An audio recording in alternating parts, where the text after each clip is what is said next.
Unakula nini? Sasa ninachokifanya Mungu alikuwa wa ajabu sana. Kwa sababu nilipofika kule kuna mahali nikaa kama nahubiri. Unajua Mungu wa ajabu, kuna mtu anaweza akaja akakushikisha chochote. Na kushikisha chochote. Kwa hiyo nikiwa nikitoka kule sasa, unakuta kama ni 1000 napitia kwenye duka. Unakuta wanauza makande yao ya ukoboa pale. Nikinunua pale makande yangu, narudi nyumbani na yapika. Kwa hiyo kwa mdogo sasa nikawa bachelor sasa kwanza. Kwa napika makande yangu, nakula hivyo, naishi. Nakumbuka siku moja nikawa nimeingia kwenye maombi ya siku 3 kavu. Siku 3 kavu. Siku ya kwanza, na kule ninako kwenda kufanya hiyo huduma, kwenda kuhubiri kumtaani, ni hatua mbali kidogo. Nimeingia siku ya kwanza, siku ya pili, siku ya 3. Nikasema sasa nifungue kwa uji. Nakumbuka kiwepo kiberiti na njiti moja. Na yasema haya, Mungu wa mbinguni ni shahidi kabisa. Nakumbuka kulikuwa na jiko, lile jiko la mafuta ya taa. Inakuwa na tambi. Safi kabisa, ilikuwa na tambi. Sasa nimewasha, nikoroge uji. Likawaka, mwisho nikaona limezima. Sina hata shilingi. Maana mafuta yameisha. Mafuta yameisha. Nafanyaje? Ikabidi nichukue simu. Nilikuwa na simu kidogo. Nikakiweka pembeni. Alafu sasa utampigia nani umuombe msaada wakati umeacha kule kazi, ukisema Mungu amesema niache. Mungu wako sasa akupe. Sasa Mungu wako sasa akupe. Ule jeuri yako. Basi nakumbuka siku hiyo nilichukua simu. Nikaiweka chini. Nikapiga magoti. Kaambia Mungu nakuomba. Nimefunga siku 3 kavu. Leo ndio nafungua Mungu. Jiko kweli linizimie. Naomba ufanye njia. Wakati naendelea na maombi, simu yangu ikawa inaita. Ile napokea simu. Kashangaa, roho mchungaji. Kasema roho. Sasa batizo ile dada nilikuwa namfahamu, nilipokuwa naenda kuhubiri kule. Unajua Mungu wa ajabu sana. Kwa kule nilikuwa naenda kuhubiri. Ile dada alikuwa na nani? Baadaye akachukua namba yangu na simu na nini? Baadaye siku moja akanipigia simu. Kasema mchungaji, eti hii namba yako inapokea hela? Nikamwambia inapokea. Kwa hiyo nikawa tazani sina shida, lakini nina shida.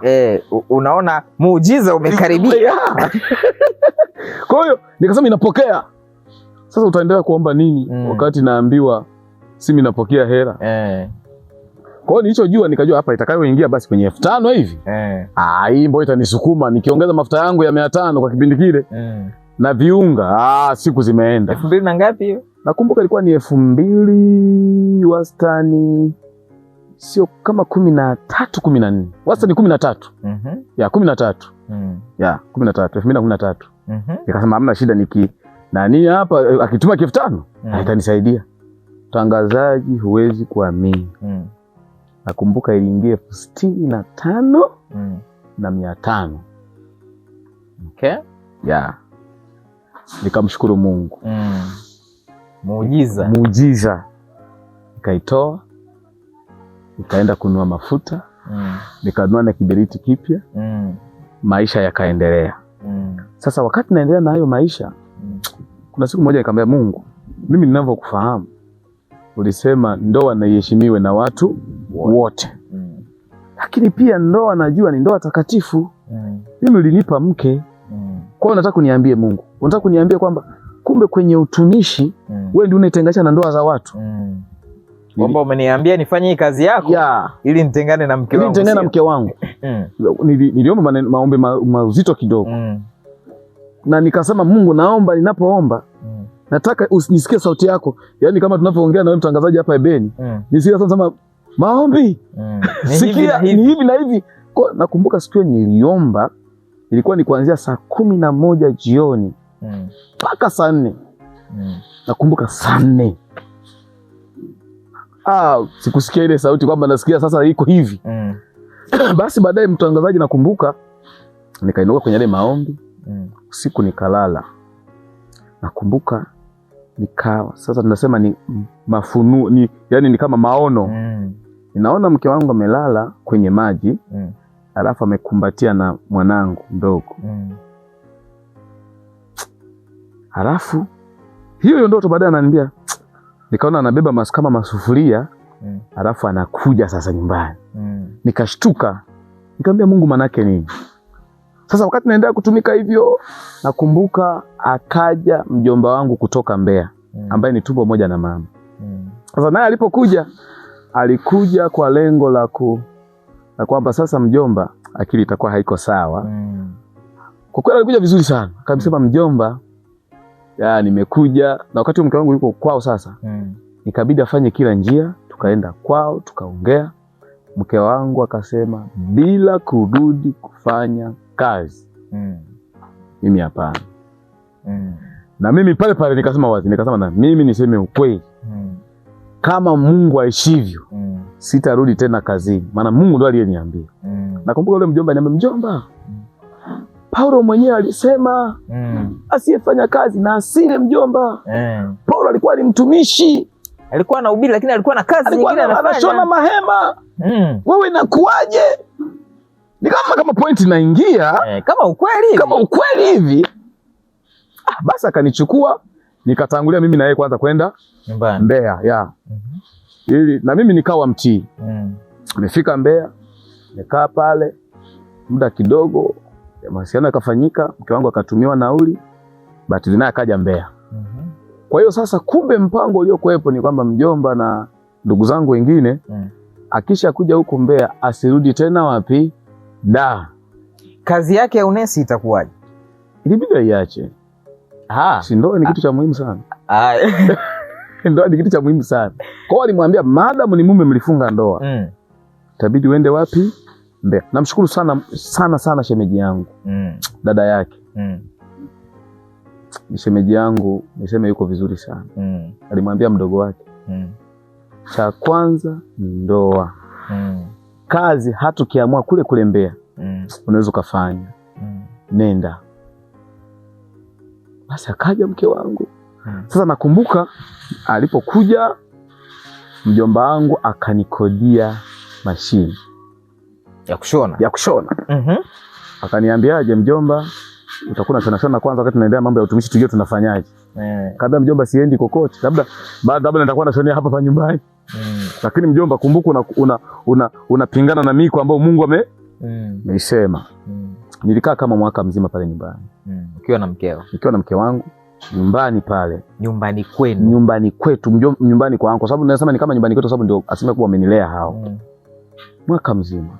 Kwa hiyo nikiwa nakaa pale, na bahati nzuri mjomba wangu pia ni mchungaji wa kanisa letu ile la TAG. Nakumbuka mimi ilikuwa ikifika ile asubuhi, kabla mwingine hajaenda kanisani, mimi nilikuwa nachukua sadaka yangu zaka naiweka hapa, na sadaka nyingine naiweka hapa.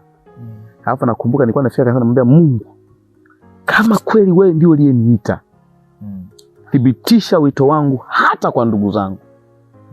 Nakumbuka siku ya kwanza nimeenda nimeomba hivyo, alafu alikuwa akifungua mlango, mimi nabadilisha maombi.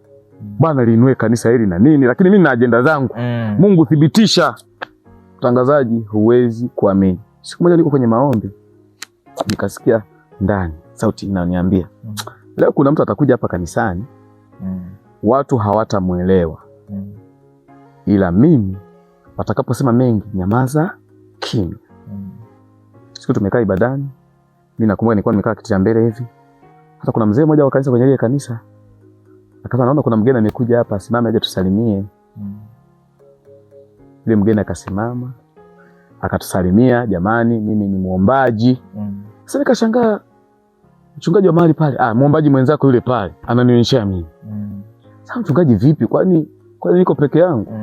Kwa nini ananielekezea mimi? Basi akasema basi tutaenda na huyu mgeni mpaka nyumbani. Kumbuka mjomba yule mchungaji pia ni yule mjomba ni mchungaji, lakini ni mchungaji wangu, lakini mjomba wangu. Tutaenda naye mpaka nyumbani. Tukaenda mpaka pale nyumbani. Chakula kile kimeendelea, tukawa tunaongea pale sasa. Tunaongea tunaongea mambo mengi. Baadaye akaanza kuongea mambo ya utumishi. Nikaona kuna eneo kama ananigusa hivi. Nikaanza kabisa nianze kumshuhudia namna ambavyo Mungu alisema na mimi mpaka nimeletwa kule. Sasa basi Kumbe Mungu alinituma kwako. Nipe namba yako. Basi nikampa namba ya simu. Nikampa namba ya simu. Kulikuwa na ibada 2 pale, nikarudi ibada ya jioni. Nikamkuta mchungaji ambaye ni mjomba wangu. Kanisa, mjomba, hivi huyu mgeni leo umemuelewa? Sasa mimi nikaishia kucheka kwa sababu nilishaonywa wakati naomba kwamba kuna watu namna hataeleweka. Nikacheka tu. Sasa naona kama hayuko sawa huyu. Ana tatizo huyu mjomba. Baadaye amesema vile ile mgeni akawa amechukua namba yangu. Nakumbuka Jumapili iliyofuata yule mchungaji alipiga marufuku. Jamani, huyu aliyekuja hapa hayuko sawa. Naomba muwe makini, sasa hivi kuna roho za ajabu sana. Sasa mimi nilikuwa nimechukua. Sasa siku hiyo nakumbuka mke wangu alikuwa ndani, mimi niko nje huku. Sasa baadaye nikaona mke wangu ananifuata. Akaniita, tukaniita mahali. Akaniambia, mwanangu, kwani mke wako kuna nini leo? Nikasema, kwani nini mama? Sasa nimesikia kuna mtu mmoja anajibizana naye. Kuna mawasiliano yoyote? Nikasema ndio, tuna mawasiliano na yule dada ambaye alikuja na mchungaji akasema msiwasiliane naye. Sasa kwani simtii nani kama mchungaji alivyokuwa sana? Nikasema hapana, mimi ndani yangu sisikii, sasa hivi ni mtu mzima. Baadaye nikaona message na kutoka kule dada, sasa basi kile ambacho Mungu anataka nikupe nimewaza nisitishe, lakini kwa nini umenijibu hivi? Baadaye nikasema sasa nadhani kumbe anajibizana na mimi, kumbe anajibizana na mke wangu. Baadaye nikamwambia naomba nisamee, kama kuna message zimefika sio mimi. Bahati mbaya mke wangu kweli nikasirika, maana kwenye roho la kutumika kupenda kabisa kiukweli. Basi nikaomba msamaha, nasema hamna shida mchungaji, hamna shida, hamna tatizo.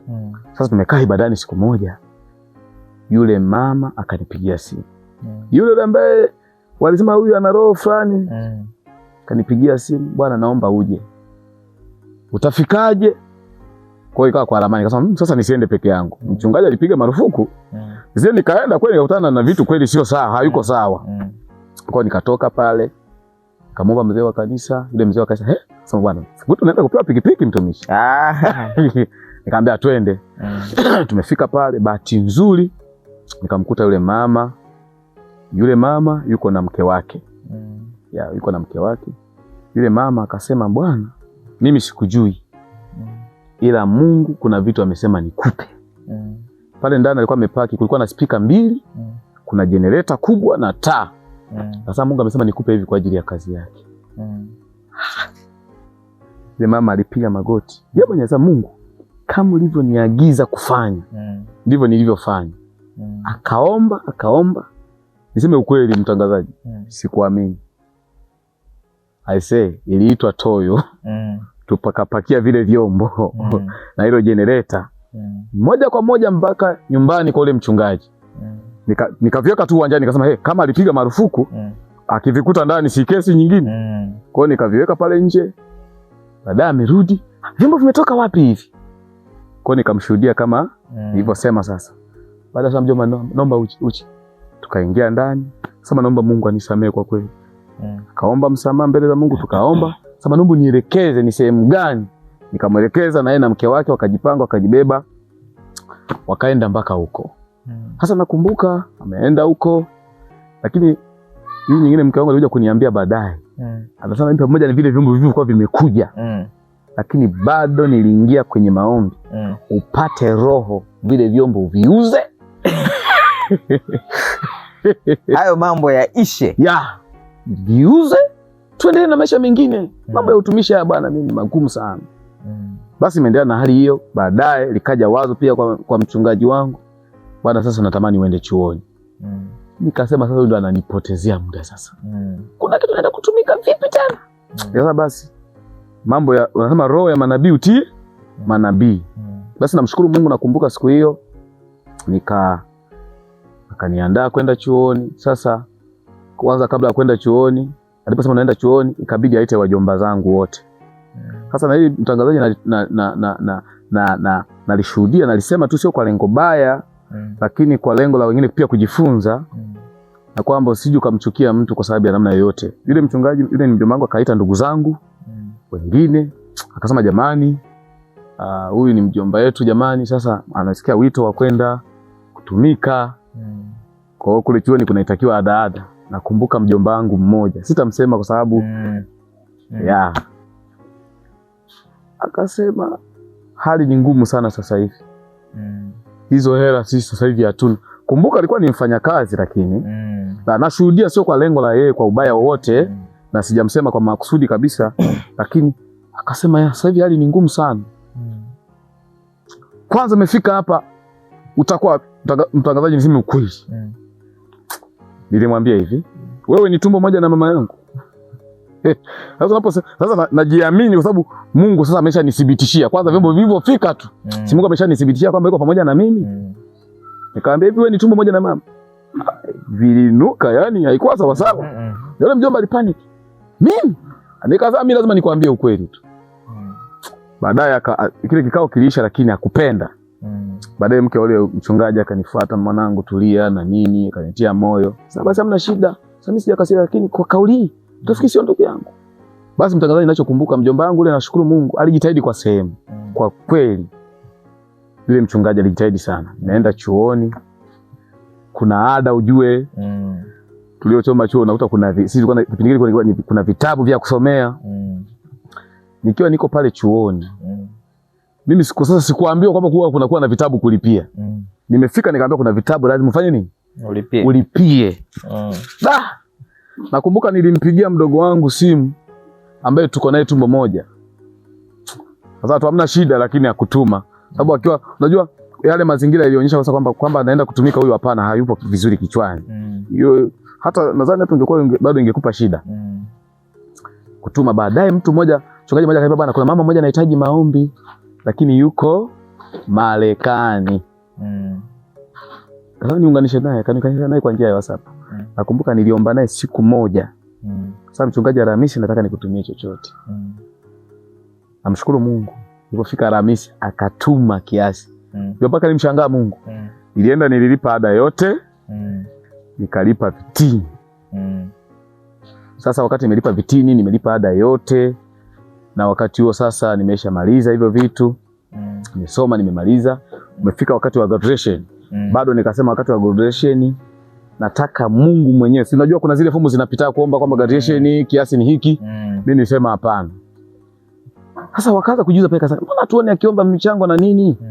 Mungu nakumbuka alimuinua mama mmoja, ni mwalimu yuko mahali, kanitumia kiasi. Kaenda nikalipa yote. Mungu akanisaidia nikamaliza chuo salama. Hata tukiwa pale nyumbani nikasema Mungu, mimi sitatumika Mbeya sasa. Nimefikaje huku sasa kuja kutumika? Sasa Mungu, mimi sitatumika Mbeya. Naenda kutumika Kibaha. Sasa Kibaha naenda kutumika lakini nilikuwa sijawahi kufika. Ilikuwa ni kwa nani sasa? Na kwa nini umechagua Kibaha? Nilisikia huo mzigo wa kwenda Kibaha sasa. Yaani from nowhere kabisa. Kibaha. Namuuliza mke wangu, natamani tu hivi tukatumike wapi nje, na nasema twende Kibaha. Na sasa twende Kibaha. Kwa hiyo nakuja Kibaha sehemu gani na mimi sijui. Kabisa, na mazingira ya Kibaha mimi nilikuwa siyajui kabisa mtangazaji. Basi nakumbuka siku moja yule mama wa nje sasa, vyombo vyangu sasa vipo tayari. Nikamwambia mjomba, sasa nimemaliza masomo, nataka niondoke, mimi sijisikii kutumika huku. Sasa tuna kanuni zetu, kanisa letu ili zuhudi la TAG lazima ukamuone mwangalizi. Kwa hiyo nilienda kwa mwangalizi, nikamueleza. Kaniambia hamna shida. Mwangalizi akasema sasa kule una mwenyeji Kibaha? Nikasema sina, ila kuna mtu nitamuomba kutoka Dar ambaye tunafahamiana naye, atanitafutia chumba Kibaha. Kwa hiyo mimi nitamtumia hela, atalipa chumba, kwa hiyo ndio atanipokea. Mwangalizi basi hamna shida, tutawasiliana maadamu ndio unakosikia kwenda kutumika. Basi namshukuru Mungu, mimi ndio nilitangulia.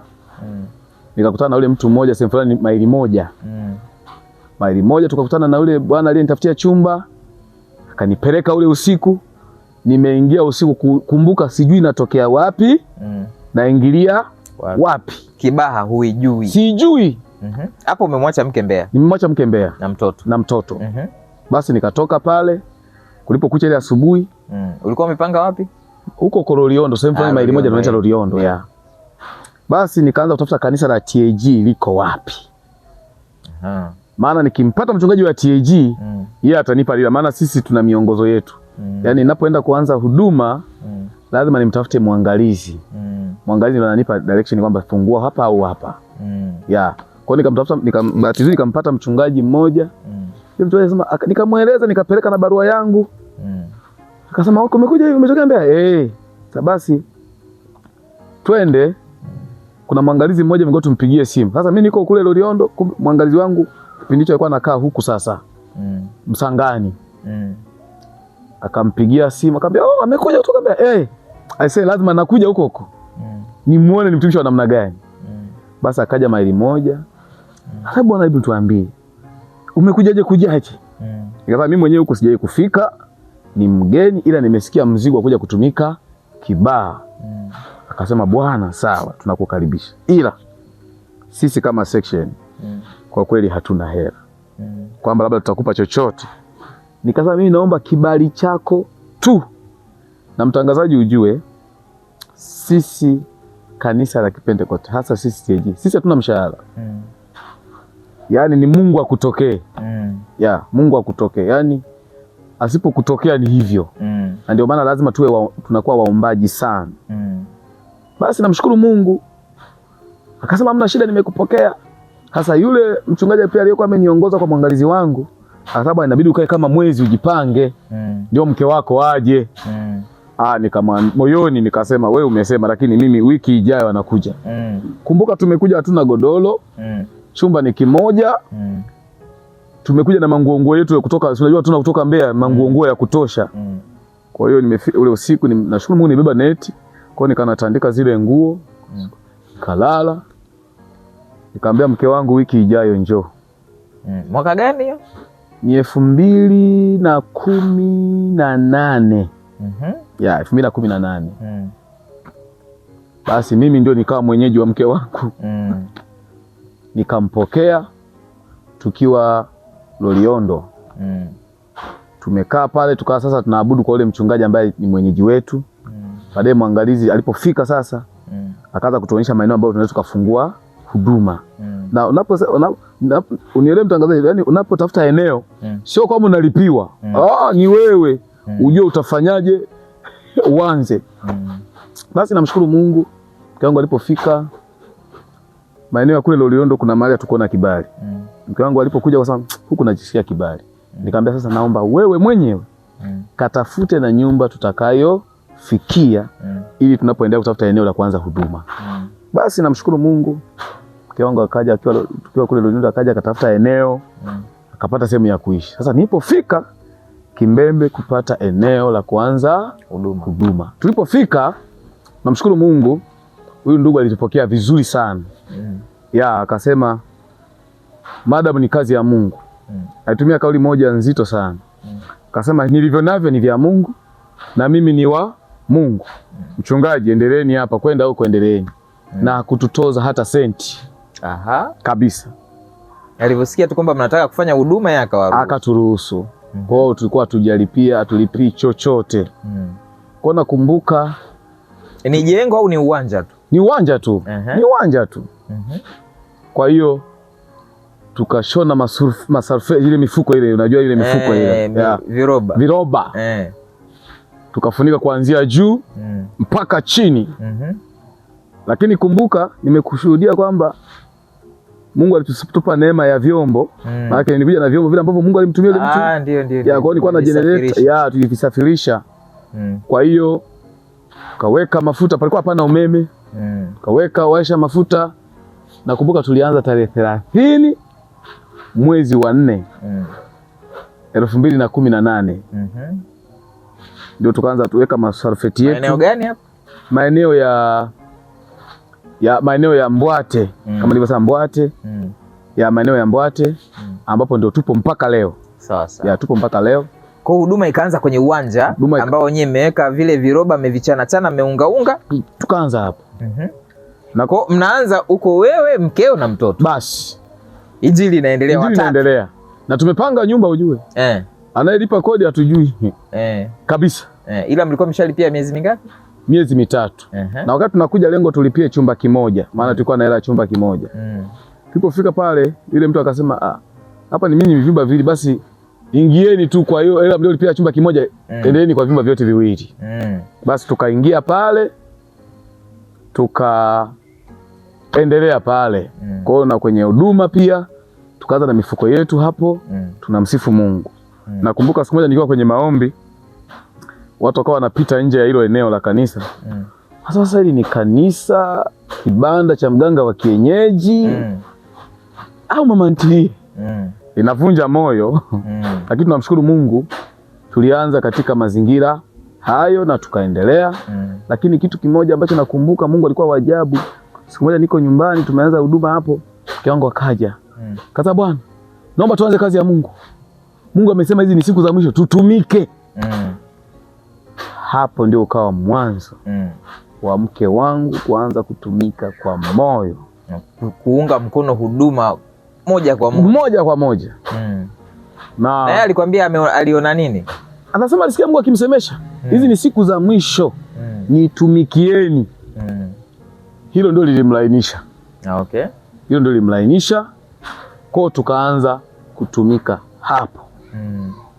Na tumetumika hapo, mimi na mke wangu na mtoto.